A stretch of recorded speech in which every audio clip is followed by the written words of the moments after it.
So I just returned last night from an art retreat that I went on with Ian Fennelly, and I've had a lot of questions about what did we learn and what did I bring, and I just thought I would just make a whole video about it. So it was awesome, and without further ado, this is what I brought, what I learned, and what I made. Here's absolutely everything that I brought with me. I took everything in a single backpack. Now, I was traveling for about 10 days in Scotland before I even started the retreat, which was in Chester, England. So I had no room. So I didn't bring very much, which I think is the funniest part of all of this. And even after all of this, I only used about half for the retreat itself. So I love traveling and doing art at the same time, and this was super satisfying in that regard. So first of all, for the little plane activities, I brought, so this is like pre-retreat, and this is just how I entertain myself while I'm traveling. I'm like a nervous flyer. So I brought a little notebook. Now I've done quite a few of these tutorials on my drawing channel. If you're interested in how to do any of the things that I might be showing you today, these little houses. So I just bought this.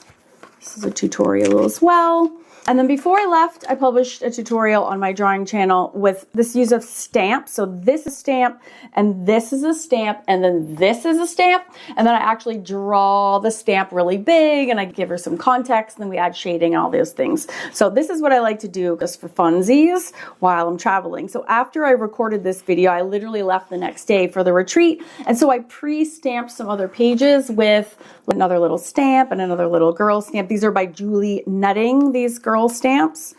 And so this was the first one I did on my own while I was airborne in the airline itself, airplane. And so for this, I just have this little tiny, also got this in Scotland in 2025, this little tiny pencil pouch. And inside I put a white acrylic marker that I actually never used a single time, a vanish eraser, which I did use, one Pentel Graph Gear pencil, which I used for this drawing, a mono eraser, so just like a super teeny tiny pencil eraser in case you're new. I didn't use anything in this pouch for the retreat itself. This was only used for my personal drawings inside my lined journal. I also had, oh, this is just in the wrong spot. I have a couple of blending stumps. I had a Stabilo All pencil in case I wanted to do something in that and then add water, because I also brought this small watercolor journal. I think this is 5x7. It's pretty small, and I've used it before on my travels, drawing some really bizarre things and art journaling things just for fun. This is all just using water-soluble pens and then adding water. Those are lessons for my Celtic Collective students, so that's for a specific thing, and some other fun things in here. And then I ended up using this quite a bit for the retreat, so I'll just put a pin in that for just a second and just finish up what is in my little personal pouch here. I have a Blackwing pencil, 1, 2, 3 Blackwing pencils. These are all the same. Clearly, I'm terrified to leave home without it, which is why I put 3 in my tiny bag. I also have a white Prismacolor pencil, which I also did not use at all.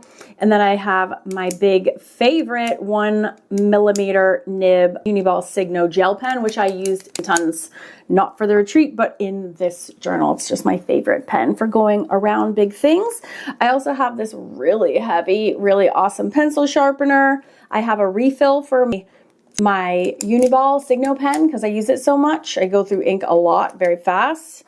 And then I also have a refill for my Pocket Pentel brush pen, which was not required for the retreat, but I used it a ton. And I'm so glad I brought it with me because I'm not sure I would have been able to do all the drawings that I did without it. So I'll show you the rest of the pens and the things I brought for the retreat afterwards. So I also have the world's smallest Burt's Bees because I like to apply that a lot. And then this I had to actually purchase when I was in Scotland because I actually ended up taking with me a block of watercolor paper. So I know that Ian works on an A5, but I knew I couldn't fit an A5 in my luggage. So I made an executive decision to use this block instead, which is 10 by 14. And the reason I chose a block was that the pads that Ian and the rest of the students were working were all spiral bound, and I knew that it would get crushed in my luggage because I was traveling for so long before we even got started. So block is where all the pages are all fused together and they're all rock solid. I'm so glad. It was definitely the right choice. I was nervous. I knew I'd be the only one without the correct size. This is a little bit smaller than an A3 or A5 rather. And A3, but I'm glad I did it because my paper was like perfect condition the entire time. But because it was on a block, I knew I needed to cut away the sheets, and I couldn't travel with a knife, so I actually found this. I was staying in Stockbridge, Scotland, which is just in a little neighborhood outside of Edinburgh, or part of Edinburgh, and I found they had not one but two stationery stores, and so I was able to get this little baby tiny jackknife, and that way I was able to cut away my paper once I got to the retreat. So that's all my pre-retreat stuff. These for my travels were the only things I ended up doing. So for my personal, as this was a stamp, and then I thought it would be hilarious if I trapped.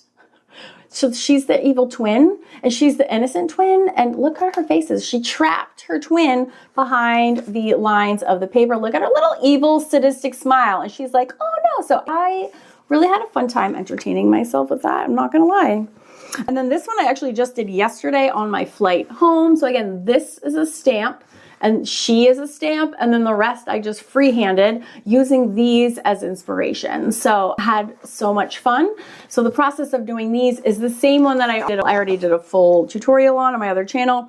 So I just did just a recap, supplies for this. I used my Craft Gear pencil to draw. Then I went over my lines with my black wing, of which I brought 3. Then I used my blending stump to add the shading, and then I just went over my lines a final 3rd time with my big fatty Uniball Signum. So that is all the things that I did with my personal time for funsies.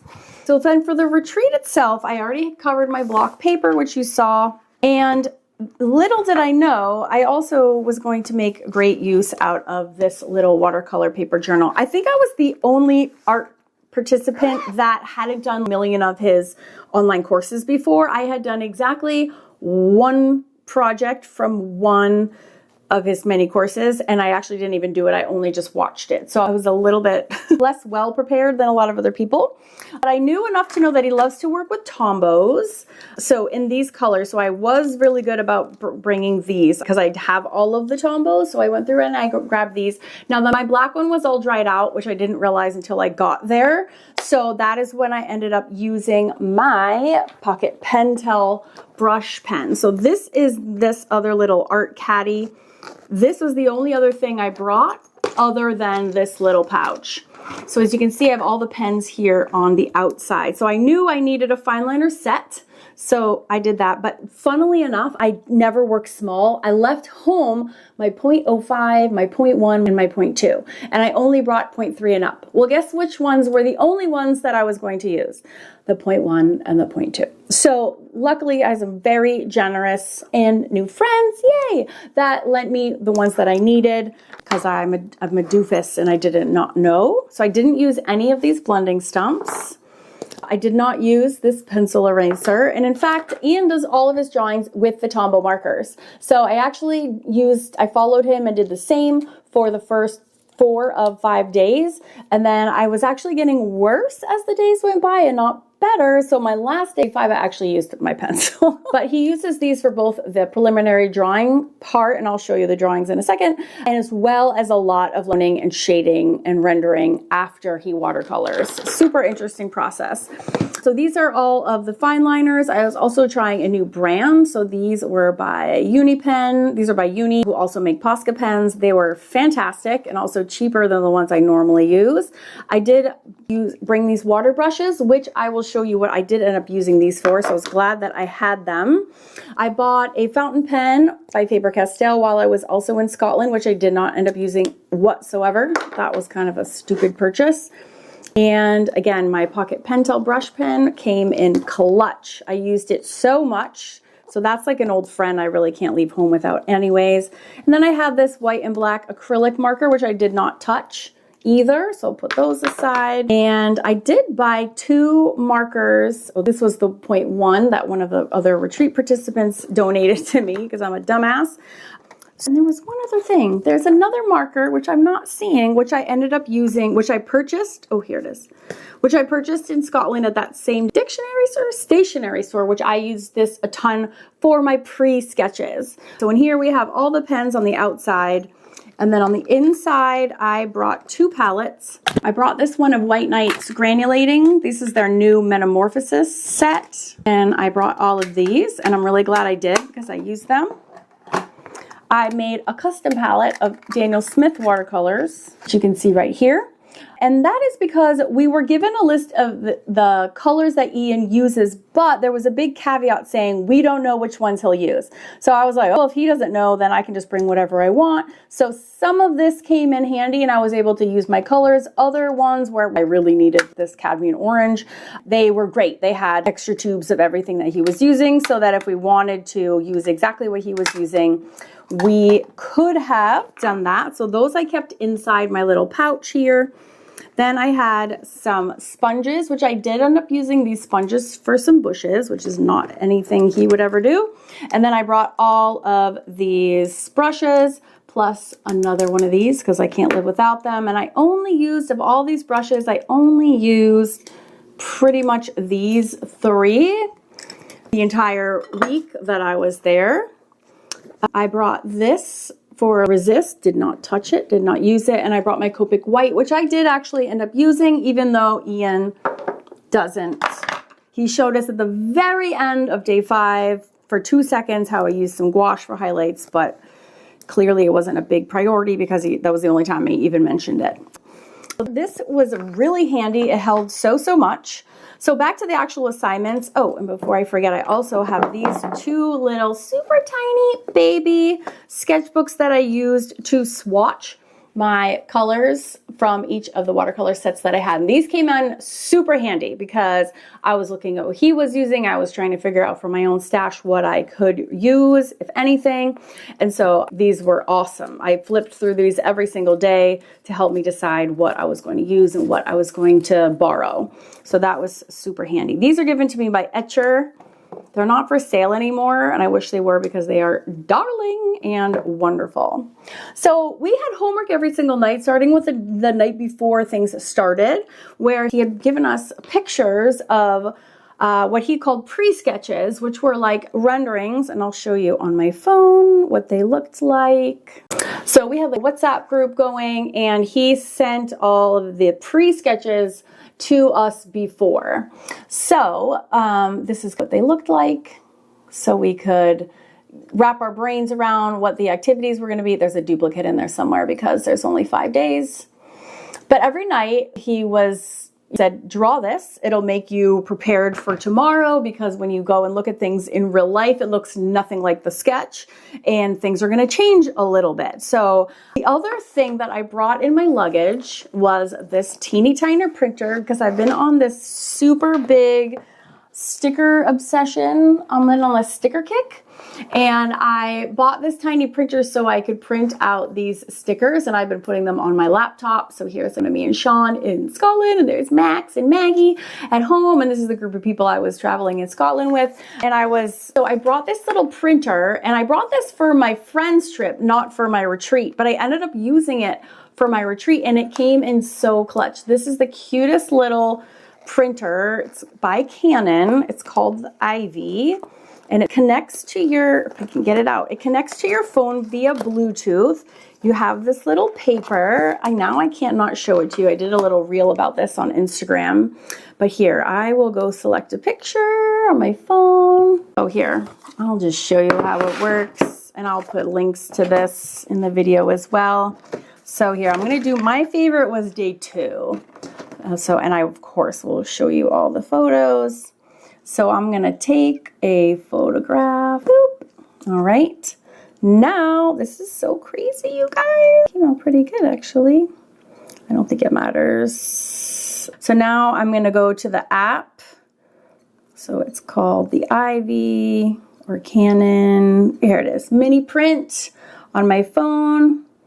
I find a picture that I want to print. This is so crazy. Your brain is going to explode. You literally, oh, it's out of paper. Let me add more paper real quick. All right, you're getting the full tutorial. So you lift off the top, you put in the paper, blue side down, and then I put this back in. Now, the reason I did this is that I like working from a reference, right? It's really hard to draw something if you have nothing to look at.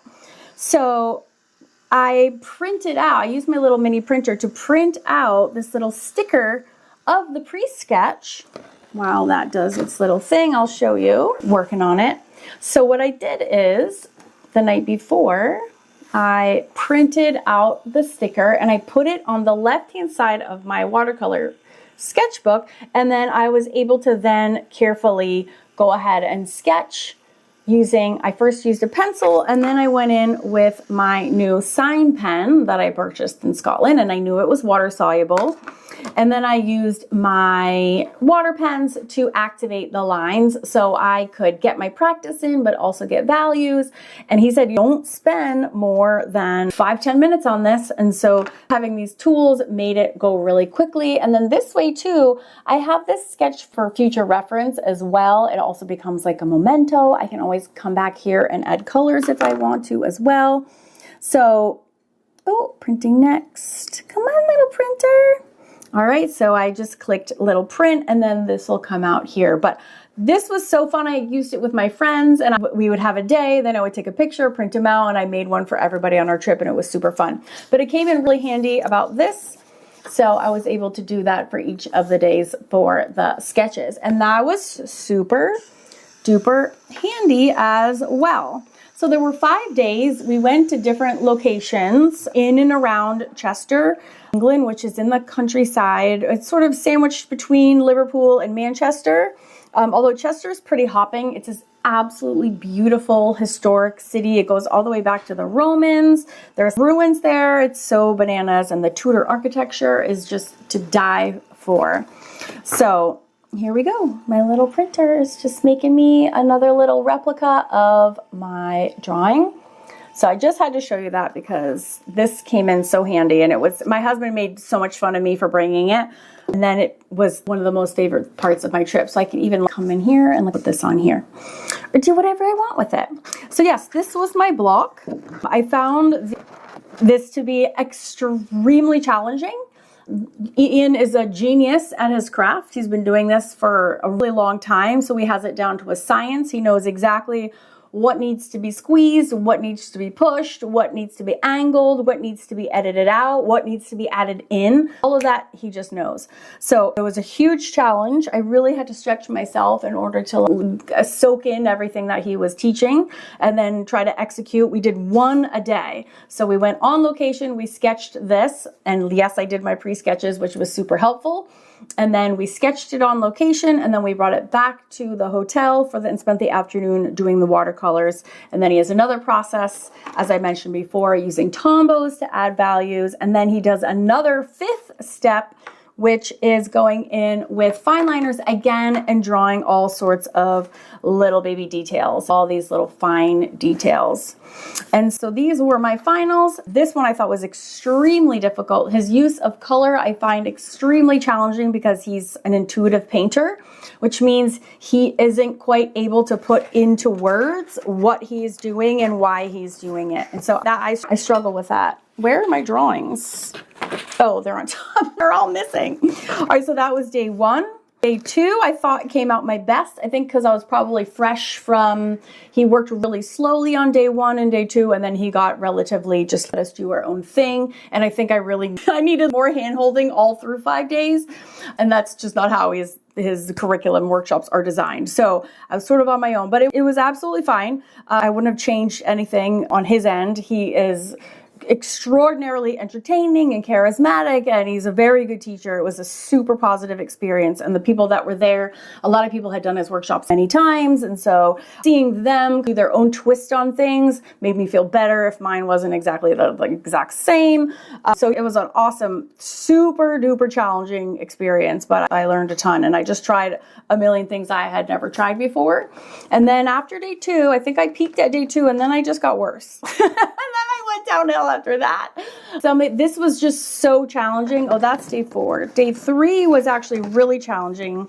Oh no, this was day 2 because of all the roof peaks. There was 1, 2, 3, 4, 5, 6, 7, 8, 9. It was like 9 roof peaks that we had to do. So that is so many things. That's all on location. And this is, again, what to leave out, what to add in. It's a lot. Then this was day 3, which I don't hate, but it was also challenging in a completely different way. Also, these towns are absolutely darling that we were at. The use of color, he was using pink. I had asked the day before if he would mind using pink, and he did. I have no idea if that's related to my asking or if that was just a total coincidence. A lot of people were very not happy about that, I guess you could say. I was thrilled. I still found it super duper challenging. I really loved, though, making these shadows, using the black to make the shadows. That was something I was really happy about.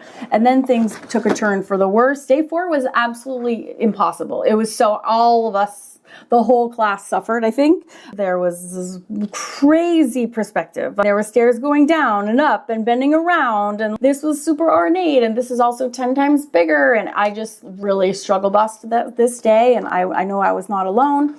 And then this was day 5, which is also, I think I went downhill. I went backwards. I think I needed the same amount of intensive teaching because it was just so super difficult. But I'm really proud of myself for going out and trying something new. It reminded me how important it is to stop teaching and start and pepper in my own learning as well, because we're all lifelong learners.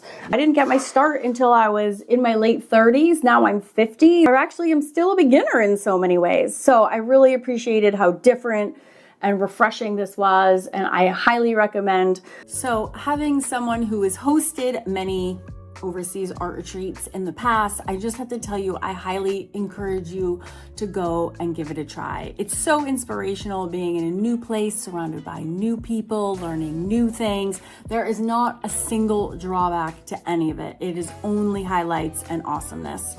The hardest part about this retreat for me was that I am a very concrete and straightforward artist, that I do things very deliberately and very step by step. And Ian is very loose and whimsical and intuitive. I'm the opposite of all those things. So that was the biggest challenge for me, was seeing how I could wrap my brain around and draw in as many educational nuggets as I could from someone who has an extremely different way of doing art. So I tried my best. I had so much fun.